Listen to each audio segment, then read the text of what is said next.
But here's the story, just to give you an idea about this partners in Torah type of thing, or like, the person, let's say, wants to learn, I don't know, let's say, learn with the soldier.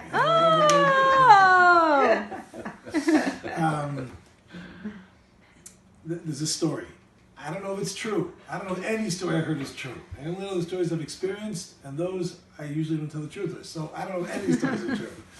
But here's the story. I heard it from an Israeli speaker. I don't even know who the Israeli speaker was. Someone just sent me a little clip. It was my mom sent me a clip of this guy speaking.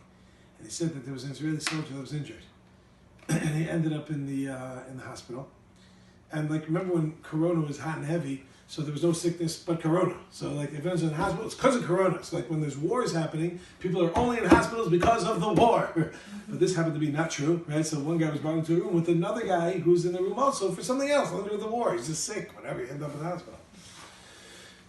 The guy who came in, I don't know if he was religious, seemingly wasn't religious, or wasn't pro-Haredi,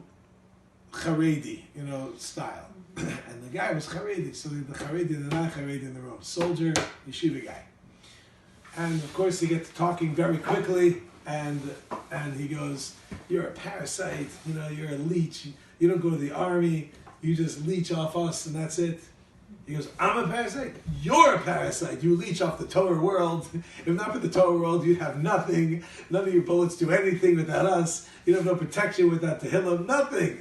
He's like, "No, you're a parasite. No, you're a parasite." So they're both arguing over who's the parasites. Of course, because they're related, that means they're both actually parasites. But the point is that the Haredi guy goes and says, "But in Kol Zeh, with all this ridiculousness, it doesn't mean that I don't love you, and I don't love every soldier, and I don't love every Jew. Of course, I disagree with you fundamentally about where you think how this has worked, but I still love you. I mean, I even daven for the soldiers." He's like, "Yeah, right, you daven for them." He's like, "I daven for the soldiers. Not only do I daven for soldiers, I daven for a specific soldier." He had like one of these things, the eye protecting so-so. He said, "I daven for a specific soldier." He's like, "Baloney, yeah, what's his name?" And he said the name.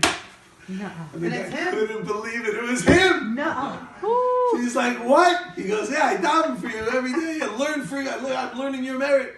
And he goes, "Well, then why did I get injured?" So the guy goes, "Well, when did it happen?" So he tells him like 2 days ago it happened. At what time? He goes, 4:40. And the guy turns white. He goes, "I'm so sorry.